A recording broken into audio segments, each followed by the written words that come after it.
Tonight only on 3 TV as the kids head back to school. Many parents are making the annual appointments for shots and sports checkups. Usually those are quick visits where you're rarely ever asked about your child's behavioral health. But now some Valley pediatricians, they are working mental health consults into their regular checkups. Nicole Kreitz shows us tonight the difference between typical acting out from toddlers to teens and the red flags to know about if it's something more serious. Damon Jewell is almost 6 and starting first grade this week.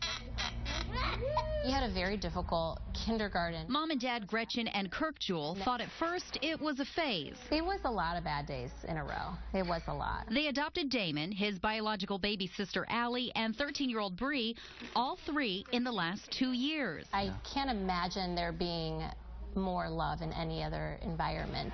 So when Damon started acting out, they chalked it up to typical tantrums until the outbursts became impossible to ignore. When he had a bad day transitioning and he kicked a window at the school and the glass shattered, and it was scary for him and for us. And I think that day, like, we both just came home crying. It's biochemical. There's an imbalance. Clinical psychologist Dr. John McCain says his pediatric team at Bayless Healthcare is incorporating mental health consults into all well child checkups to help parents like Damon's identify the red flags: family history, drastic changes in diet or behavior, and persistent impulsivity or irritability. You can tell it's more serious when there's a baseline of angst, a baseline of agitation.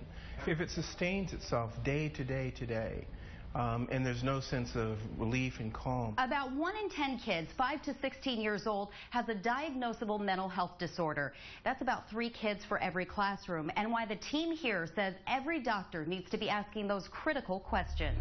They like set off flares. And we're not just talking about the extreme cases that erupt in violence, because there are far higher odds of self-destruction and depression. I'm more concerned about the kid that gives up and is a potential for suicide.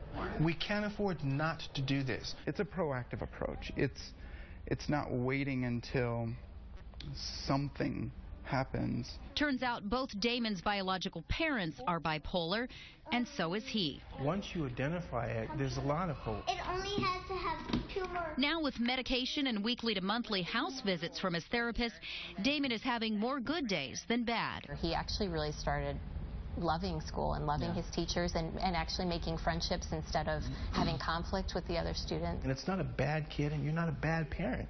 It's just a situation that nobody really fully understood or explained. Dr. McCain says it's time to erase the stigma of asking for help and make it a standard part of the annual checkup. I think we all fear being judged. The Jewells agree. When other people learn, you know, I have a son with mental illness, I don't feel judgment. Most of the time people are really compassionate.